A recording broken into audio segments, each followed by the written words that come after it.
Hey, what's going on, everybody? This is Mike. I am the Sports Dope. As per usual, I'm out here, just your friendly neighborhood degenerate, talking to the lines. I got nothing better to do with my life than sit here and bullshit about football lines. But hey, it's fucking fun, right? I don't know why. I just love it. I love going through these numbers. I love trying to find an edge. Rarely do I. I'm finding out I had a fucking terrible week. We will talk about that here shortly. But it's a great hobby of mine, and I like talking shit. So this is what I'm doing, and I'm gonna throw it out there. And if people want to listen, listen. If you want to follow me on social media, follow. Who cares? I'm gonna throw out some bullshit every once in a while. I wish I had more time to do it. And if you wanted to follow, though, you could follow me at thatsportsdope on Twitter and Instagram. Thatsportsdope.com is the website, but the show is The Sports Dope. Somebody owns thesportsdope.com, but there's nothing there but a blank page. But God forbid, I want to try and fucking have a consistent thing. But whatever, I don't care. It's not like I give a shit about this. It's just fun. So, like I said, thatsportsdope.com, at thatsportsdope on Twitter and Instagram. You can find this on YouTube. You can find it on iTunes. You could find it... Spotify, all these fucking places. It's easy as shit. If I could figure it out, you could figure it out. And that's why everybody's got a fucking podcast nowadays. But that's cool. And it's fun, like I said. But let's start diving into some of the shit that we did last week. Right? And I call it shit because largely it was. We didn't get our first win until the night game.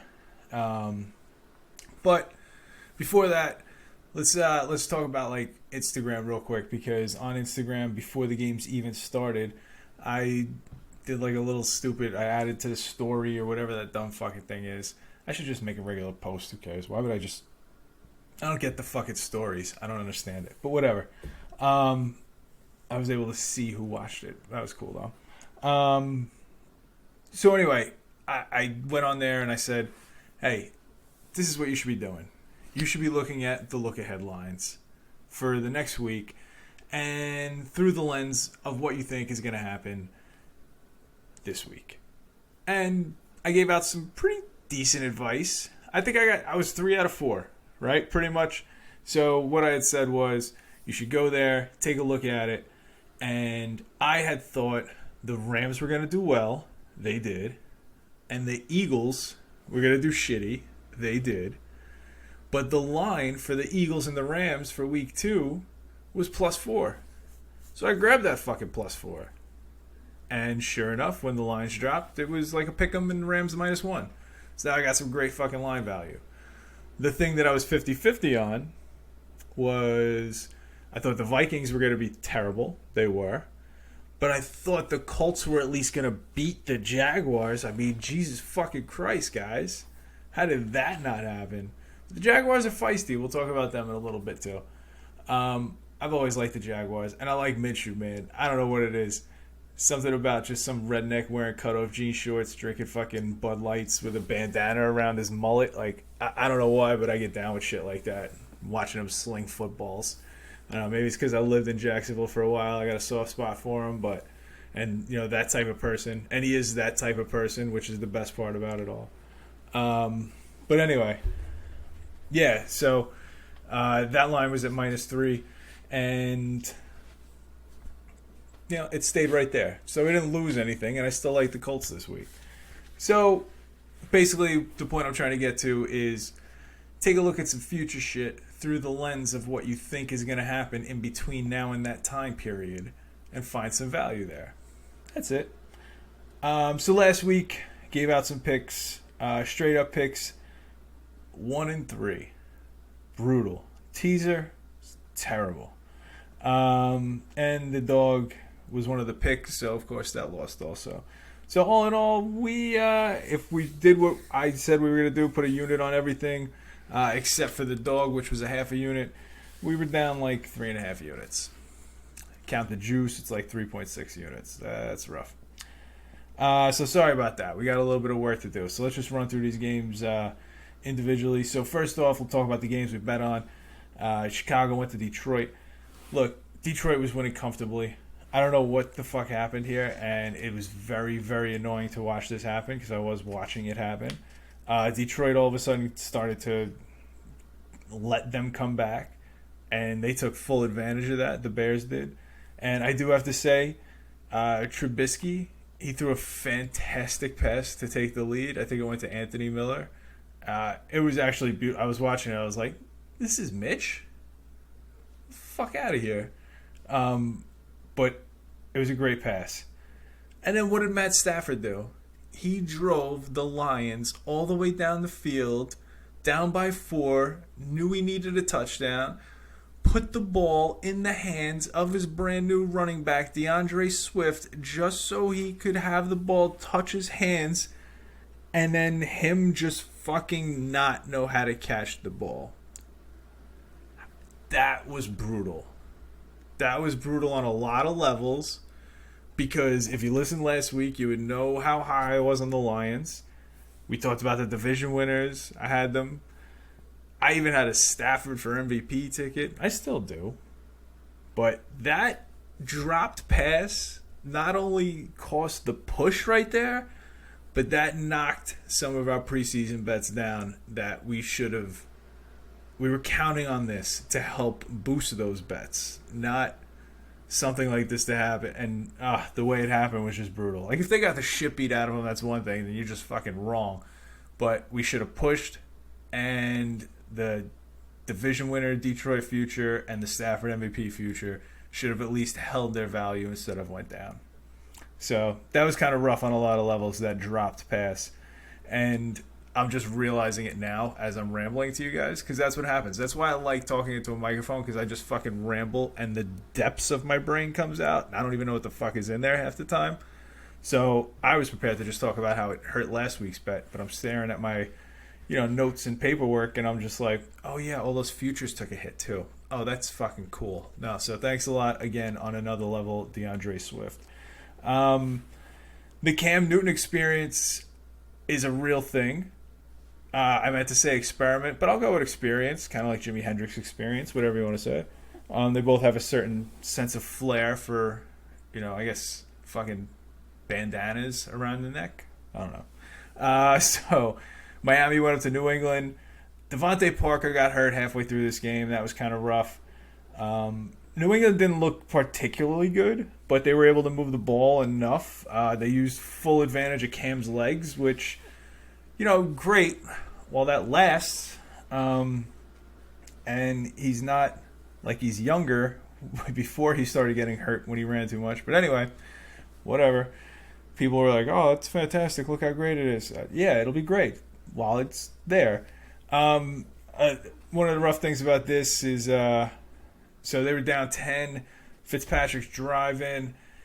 They need 2 scores, obviously, so you hope for a touchdown if you can. Otherwise, you just say, fuck it, I'll kick the field goal, try the onside kick, and if I get that, Hail Mary, maybe it'll work.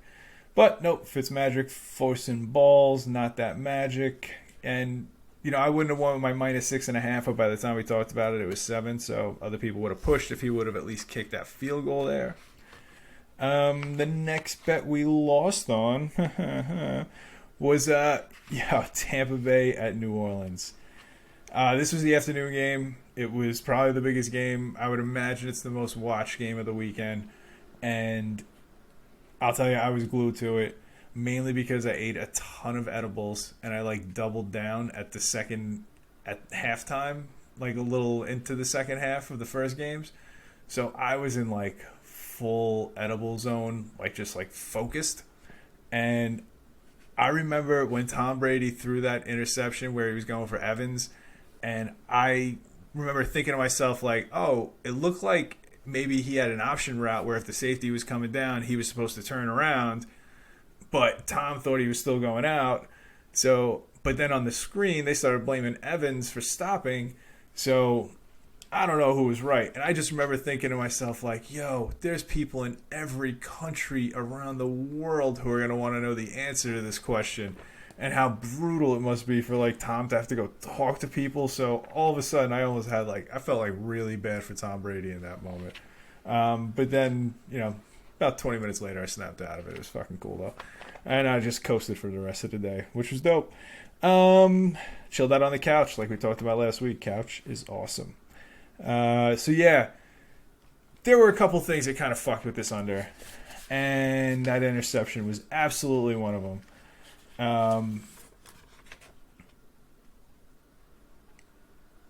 Oh yeah, so so here's some of the tough stuff that went there, right? After that pick, right? The Bucks were about to stop them. It would have been over. They had like a 3-and-out, but on the last one they got some sort of bullshit like pass interference penalty. Went 33 yards down the field, and with that penalty, and then the next play, Kamara ran it in from the 6. So boom, that was an extra touchdown. Then to start the second half, Brady threw the pick 6. And I just wrote, that was super high at that point too. I just wrote pick 6 by TB. Fuck. And then right after that pick six, I knew the fuck was gonna be doubled because Tom Brady was pissed and he came back and scored a touchdown right off the bat. So at halftime we were kind of on pace for the under. You know, it was right there. I think it was 24 points at the half, and the number was 49. But yeah, those 2 touchdowns right off the bat in the first half. Like, they scored 14 points in the first 3 minutes. And I don't think if they had that pick 6 that Tom Brady would have went that hardcore on the drive. Because he was just, like, chilling, going down the field. You know, that first drive, a couple plays in, no big deal. And then all of a sudden, pick 6, and he's like, fuck this. I'm throwing bombs and getting touchdowns. And he did it in, like, 4 plays. So that was a bit rough there. Then at night we had the Rams. Rams going to the Cowboys. I like the Rams. I like the Rams on the money line, but I didn't pick them as a dog because I wanted it to be a little bigger. But whatever. But yeah, I thought they were going to show up, and they did. And the Cowboys weren't terrible, but the Rams pulled it out, held them off at the end. Next up, we lost the So that was the first win of the day. So that was our win. So it took until the night. So that was kind of brutal. So I was in a panic, like I was panicked for Tom Brady, just for myself. So next up we had the teaser, right? And shame on me. Like, the Cleveland-Baltimore game should have been a lot closer. It definitely wasn't a 32-point game, but I had no business going Cleveland plus 14 when I could have went Baltimore minus under a field goal. That was completely my fault. The Buffalo one came through. And Atlanta plus 7.5, I thought that was going to be a lock. I think a lot of people are like super impressed with Seattle, as they should be, because Seattle, fucking machine, man. Russell Wilson out there chucking DK Metcalf, looking like Superman and shit. So yeah, they're a machine, but I thought Atlanta was going to be able to hang with them, and they were hanging with them. So that's like the thing that bugs me. And here's something that really stood out to me in that game because I had it on for a while at the second half, right? So they were going shot for shot pretty much for the first half, and they were about to do that in the second half too. And Atlanta goes for a fake punt.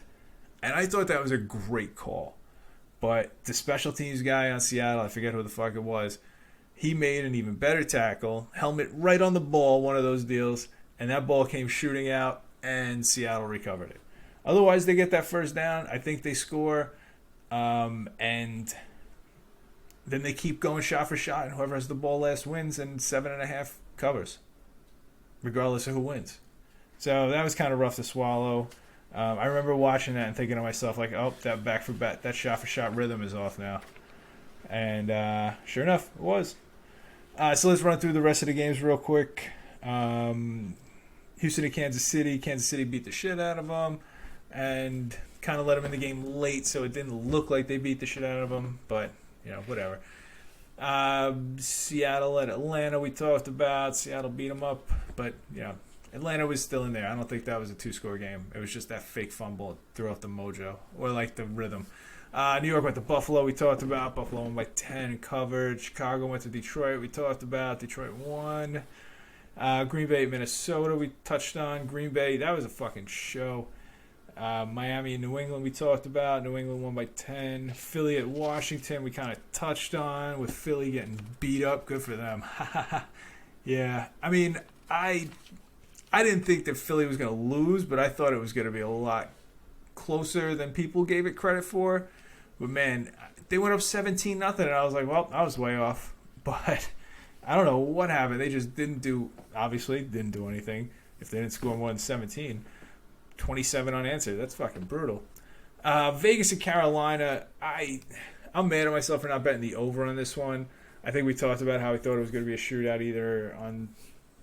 No, I think it was on the fantasy one, the DFS show, where I took Bridgewater in one of my lineups. Indy, Jacksonville, we talked about how Indy couldn't fucking hold on. Cleveland and Baltimore, we talked about how that was just disgusting for Baltimore, for Cleveland. If you look at the box score, they had some bad turnover differential, but whatever. You got to hold on to the ball. The Chargers are at the Bengals. That was interesting. I was expecting the Chargers to do a little bit better here, and I don't know if it's because the Bengals are a little bit better than we think. I don't think that's the case. Or if the Chargers and Tyrod Taylor just ain't got it. I mean, they pulled it off, but not in impressive fashion against the team that you should beat in impressive fashion if you want to be, considered one of the better teams in the league. Tampa Bay at New Orleans, we talked about that and how I had a panic attack for Tom Brady when he threw that interception because I was so high. Arizona at San Francisco, that was a good one. Kyler Murray and team, they pulled it off. San Francisco had a rough one. Looks like Kittle's going to be out this week. Good luck. They're playing the Jets. Dallas at the Rams we talked about. And then Monday night, Pittsburgh. I didn't get to watch either of these games because I got suckered into fall softball. And they shifted a Friday night game to a Monday night, which was very annoying because it was this Monday night. So I didn't get to watch my Giants. But I'm kind of glad given what happened. From what I understand from talk radio, it was moral victories. Moral victories. That's what all the callers keep saying. It was a moral victory. There's no such thing as a moral victory. There's wins and losses. And then Tennessee at Denver. Tennessee pulled it out late with a late field goal. I got home from softball late, and I caught the tail end of this one. So that's what we got, week 1. So let's see how we are going to make everything back and more. Nah, probably not that much. It's a slow game. You got to chip away. Chip away with wise decisions and strategic money placement. No, that's not what I do. I get high and I make bets. So let's talk about the games for week 2. As per usual, and I think I forgot this last week because I was just so excited to be talking at a microphone again. Not necessarily people because nobody listens, but just at a microphone in general. So I talk about the games we're not betting on first. And I think last week I just ran through the whole slate and was like, yep, but I like this one. So anyway, starting off. Giants go to Chicago. My Giants, not betting on this game. I think it is... I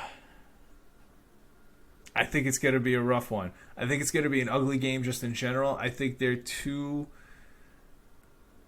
offenses that can play well in the right situation, with the right situation being against a bad defense. And I think despite Khalil Mack, both of these defenses apply as bad defenses. So I think that two mediocre quarterbacks could have decent days here. I think that people might be giving it a little bit of a defensive battle erroneously just because it's quote-unquote the Bears. But, I mean, look at the game in Detroit last week. You're looking at Matthew Stafford at quarterback with not his top receiver, average at best running backs, and Marvin Jones is the number one wideout, Hawkinson, and you're telling me that, you know what, I'm talking myself into a big fucking overplay right now. See, this is what I'm doing. That's what I'm saying. That's what I said before, me talking about the shit. Because the Giants are going to be able to score, right? Because despite the turnovers, which turnovers do also lead to points as well, despite the turnovers, the Giants do put the ball in the end zone. They have a very good receiving core. If Golden Tate is back this week, then I think that makes that receiving core even better. We all obviously know about Saquon Barkley, and even though he got, swallowed up this past weekend this past Monday night by Pittsburgh, I still think that the Giants will find a way to get on the ball. They're going to get on the ball in space, whether it's passing or whatever. And even though Saquon had a horrendous game, the Giants still did put up 16 points. And I think that they're going to be better because the Bears' defense is worse. And I definitely think the Bears have the ability to put up points on the Giants' defense because everybody has the ability to put up points on the Giants' defense. So, yeah, I kind of like the over in this one here. Now I'm going to talk myself into it. See, I'm going to make this one. See, write it down now. You guys talked me into it right off the bat. It's only 42. That means I think the Giants can get to 20, and I think the Bears can get to like 27. So I think you're, yeah, because the Giants, like, they're gonna hit some home runs. That's what it is. They're fucking Giambi, you know. I don't know why I said Giambi. They're Giancarlo Stanton. He's gonna strike out or hit a home run. And they're going to hit a couple home runs throughout the game. So they could get to, decent field position. And then they'll give the ball away in bad field position for them and good field position for the Bears, which will give Trubisky a short field, which even that idiot can take advantage of. So, yeah, I like over 42. I'm doing that right now, actually. Boom. Made. Love living in Jersey. I could just go and make a bet on the internet immediately right there. It's fantastic. So I lied when I said games we're not betting on. So this one, definitely not betting on because this team burned me. I think I have a love affair with this team. I have to kind of rid myself of them. So Atlanta at Dallas, I'm just not going to bet on Atlanta for a while. I don't know why, but I think I have this like soft spot for them or something. I'm in love with their offense. It's great in video games. I don't know. They're going to Dallas. When the line opened, I thought it would be like 4.5. Opened at 7. People bet Atlanta though, so it's down to 4 now. I'm still staying away from it. I don't want anything to do with either of these teams. Dallas looked a bit rough. I mean, the Rams defense I think is better than people are going to give it credit for throughout the year, but still, Dallas should have been able to score more than 17. Next up, game we're not betting on, we got Detroit at Green Bay. And I'm not betting on this for a couple of reasons. I don't know if Detroit was just not good or if their offense should have been better with Galladay. And I don't know if Green Bay is going to run it up twice. I definitely could see this going that way. Absolutely. But I could also see Detroit keeping it close with going shot for shot with Galladay coming back. I don't really see a world where either of these defenses, I don't see a world where the Detroit defense stops the Green Bay offense, but I can see a world where the Green Bay defense doesn't stop the Detroit offense either. So I'm just staying away from this one. I thought it was going to be around 6, opened at 6.5 right now. So no thanks. Buffalo at Miami. I thought it was going to be Buffalo minus 3.5. Opened at 3.5. Now it's 5.5. I'm just not partaking in that one. I'm gonna stay away from that one because look, the Bills get like you saw. I watched the Jets Bills a lot of it. Josh Allen was fantastic when he wasn't putting the ball on the ground and turning it over. When he wasn't just not playing well. Like he was good when he wasn't. He was good when he was good, but he was bad when he was bad. And the ratio wasn't good enough. You know what I'm saying? Like it should be close to like for a good quarterback, probably like 90-10. He was more like 65-35, 70-30. So he's still bad too frequently. Like I said, putting the ball on the ground, bad passes, etc. So I'm just staying away from it. Miami, he could fuck with people. Fitzmagic, it didn't pay off this week, but it'll pay off eventually, and I don't want any part of it. San Francisco at the Jets. I was thinking about taking the under 42, and I was also thinking about taking San Francisco, but Kittle's out now, and so is Richard Sherman, and so I still think the under 42.5 is decent, but not enough to stay with it, especially now that I'm betting the Giants over 42. I think the Giants have a way better chance of going over 42 than the Jets do this week of being under 42. Anyway, I thought the line was going to be 6 when it opened. Opened at 6, now it's at 7. If Sherman and Kittle were playing, I would probably take the 7, but they're not, so I'm just staying away from this pile of shite. What else we got here? We got Denver at Pittsburgh. I thought the line was going to be 7. Opened at 5.5, now it's at 7.5. I kind of like Pittsburgh, but I'm staying away from it. They played Monday night. So did Denver, though, so not a big deal. But Denver defense could possibly show up. They're a little bit better than the Giants, just a little bit. I think every defense is a lot better than the Giants defense. But still, 2 good defenses. Just staying away from this one in general. It's a pretty decent number. Now the hook's involved too, 7.5. That hook isn't big enough to need like a 3-point hook to get me involved in Denver. Next one I got on the list is Carolina at Tampa Bay. Tampa Bay got beat up pretty good. We did talk about how, it was a couple of picks, and hopefully they worked that out this week. So, they should have been better, but they weren't. And maybe they are assuming that they're going to be better, but they still got their ass beat. Like, they still got beat up by a couple of touchdowns. And Carolina fell victim to not having the ball last in their game, not being able to stop them. I guess maybe they're thinking if Carolina couldn't stop Las Vegas, that there's no way that they're going to be able to stop TB and TB.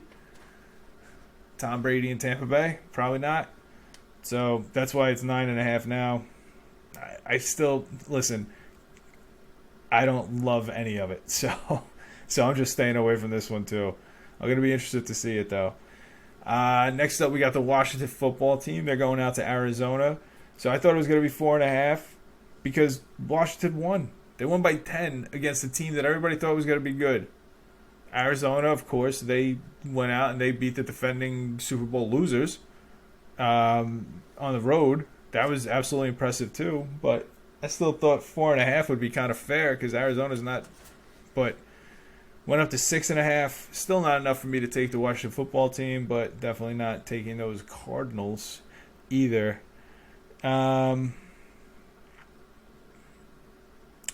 Next up, we got KC going to the Chargers. So I thought it was going to be 9.5. It actually opened at 6.5.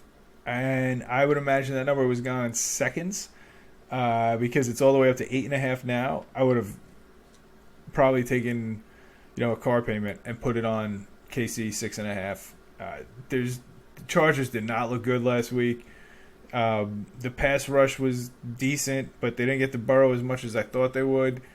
And their offense was very timid.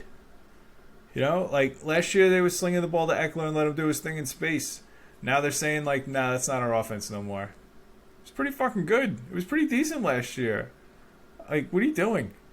Tyrod threw for 200 yards. That's not good. You can't do that in the NFL. But yeah, but 9.5, 8.5, that's 8.5 still a lot. I'm still staying away from it. I might get talked into it though. We'll see. Because they did have 10 days of rest, and the Chargers did look terrible. And not only that, but KC's defense looked like they only let them make the game close when they were already up by like 27. That's when Houston scored those last 2 touchdowns. Because they were just like, all right, we'll let you guys what are you going to do now? There's 6 minutes left. Go ahead, score 2 touchdowns. The fuck do I care? So I do think KC's defense is that good. Steve Spagnuolo, Giants school. Baltimore at Houston. I thought it was going to be Baltimore 7. Open at Baltimore 5. I would have grabbed the shit out of that too. Now it's at Baltimore 7, so I'm just, I still find it weird, because I feel like they're going away. Like, they're going to Houston. But there's not going to be anybody in the stands. Like, the only difference is they got to sleep in a hotel and they have to fly there. So I don't like home field doesn't even matter that much. So they should beat the shit out of 7, especially since Houston's a bad football team because they have a bad coach, a bad organization in general. Like so, Baltimore should beat the shit out of them. But it's still Deshaun Watson. They still have enough weapons to where I think they can keep it close, and 7's a pretty decent number. Next up, we've got New England at Seattle. The Sunday night game. I thought it was going to be Seattle 4.5. Opened at 4. Stays at 4. And I'm just going to stay away from this. Seattle had long trips to and from the East Coast. And, New England is flying to the East Coast or to the West Coast to visit Seattle. But New England looked decent. And Bill Belichick's a great coach, and Pete Carroll usually isn't. And they knew each other, so it's going to be a weird mind chess game with athletes involved between those two guys.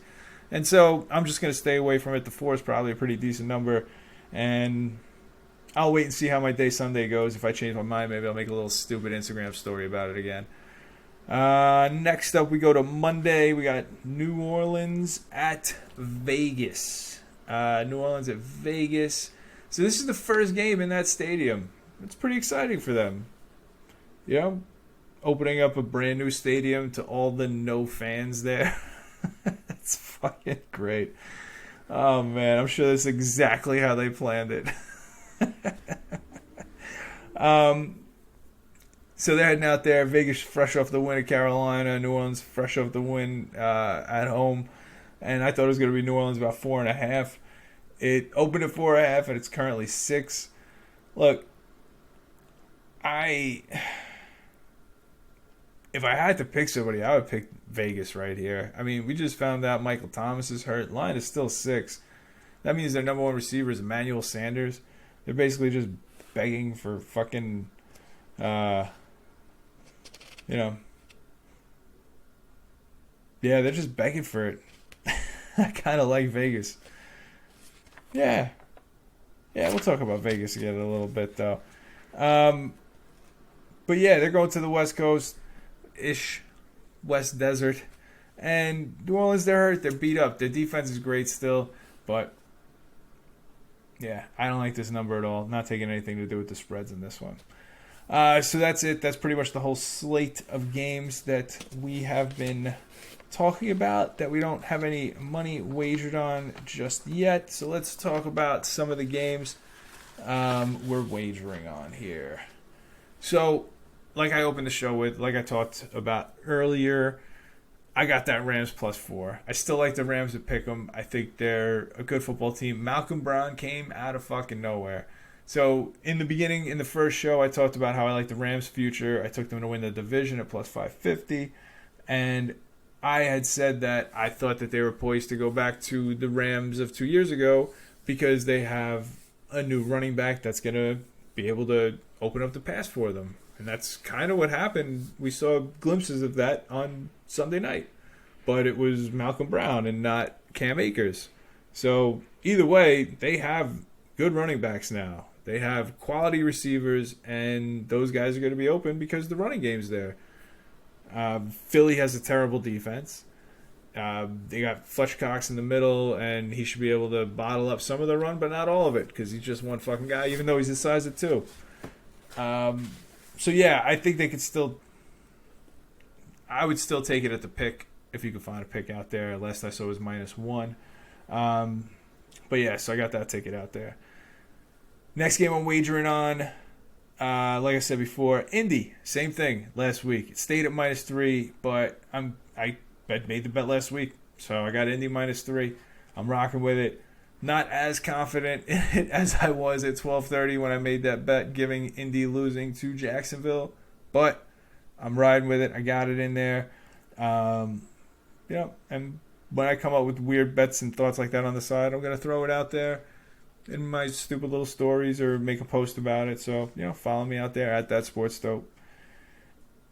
Minnesota just looked terrible, so I think Indy should be able to run the ball. They got a very good running attack. I think Marlon Mack going down is going to help them because Jonathan Taylor and Nyheim Hines were both superior. I don't know why he was like in the middle of both of them somehow. So just give it to the rookie, give it to the fucking what's his name, Darren Sproles, this type guy, little receiving back. He had a great game, Hines, and he ran it well also. So I think they should be great at home, and I think a lot of Minnesota's scoring last week was all garbage time. It was glamour muscles. It doesn't really do anything. Nobody was playing defense really. Who cares that you guys put up 24? You lost by 14 still. Fuck you. So I got Rams +4. I would still take them at a pick, and I got Indy -3. So 2 games that we haven't really talked about yet that I am wagering on. Thursday night, look, I think Cleveland had a couple of bad turnovers. I don't think that happens against a team like Cincy. It happens against a team like Baltimore, who has a very good defense. Cincy's defense is average, maybe a little less. But I think Cleveland, with their repertoire of running backs, are going to just continually run the ball, run it as much as they possibly can, because that's how you don't let Baker Mayfield throw interceptions. And the more you run, the more the defense thinks you're going to run, which brings everybody down, and that opens up some shit downfield. Then maybe Odell Beckham could catch some shit on his chin or laying under a glass table or whatever he wants to do. It's his business. Anyway, forget about that part. But the bottom line is I think Cleveland -6 is a good play this week. I think Cincy's going to have a tough time stopping the run. They gave up a bunch to the Chargers. They couldn't really get in the end zone too often, but they gave up a bunch of yards to Eckler. And basically the Browns, like I said, they have 2 fantastic running backs, so they should be able to shit all over that. Bosa and Ingram, they were pretty great. They were okay, but they're respectable people. So Joe Burrow has never seen anybody who's tried to kill another quarterback with his helmet before. So this is going to be a whole new thing for Joe Burrow. And I think Myles Garrett could actually kill him this week. So I think I like Cleveland, Battle of Ohio, -6. I'll take them. And the next game I'm wagering on against the spread, give me the Jacksonville Jaguars. +9. Look, Tennessee only won by 2 against a very banged-up Denver team, and they did it at the wire. They didn't have Von Miller. They didn't have Cortland Sutton. So that team was very suspect. Derrick Henry was good. He was good, but he didn't look great. So we'll see. Also, I think that game just fucking ended. That game was on until 1:30 in the morning. Holy shit. The Jaguars already have a full game plan. They're behind the clock, and 9 points is a lot. 9 points is a lot. The Jags, though, too, look at these guys. The proverbial, hey, nobody told these guys they were supposed to lose, huh? Nobody told these guys they were tanking. Well, nobody fucking did. Minshew's out there wearing fucking cut-off jean shorts and fucking chugging Bud Lights at halftime. It's great, man. He's treating this like a beer league and just slinging it. And you know what? He's throwing it to Chark. He's throwing it to, what's the guy's name, Chenault or some shit like that. He's chucking it. They don't got any running backs, but guess what? They had the number 1 rusher in that game against Indy. That guy Jackson had 65 yards. Look, I like Tennessee. I think they win. I just think 9 points is a lot for a team that played at 10:30 on Monday night and didn't really get it done against a team that was, not as average like Denver. So they barely got it done against Denver on Monday night. Now they got to take on another average team, giving them a whole shitload of points, who came off of, I don't know, is this going to be like a morale-boosting win? I think it could be. These guys apparently believe in themselves, so fuck it, man. Ride out. Jacksonville Jaguars, Duval. All right. Let's go back, flip a page. We're doing a teaser. Look, these are 3 teams with the spread right around a touchdown that I think should win very handily. We're going to put a unit on this teaser. I'm talking about Kansas City's at 8.5 at the Chargers. I already said I don't think much of the Chargers right now. They didn't look great against the Bengals, so I don't think they're going to look great against the Chiefs. Like I said, the Chiefs' defense has looked great. Their offense is a goddamn circus. It's fantastic. A circus is usually a bad thing. I just couldn't fucking think of anything else to say right there. Anyway, Chiefs -2.5. Then we got Baltimore. Take that 7 down to 1. right? They're on the road. They're staying in the hotel. There's no fucking fans, so they should win still. And one is winning. They're not going to win by one, right? Baltimore, they're going to win by 6. San Francisco, they're going to the Jets.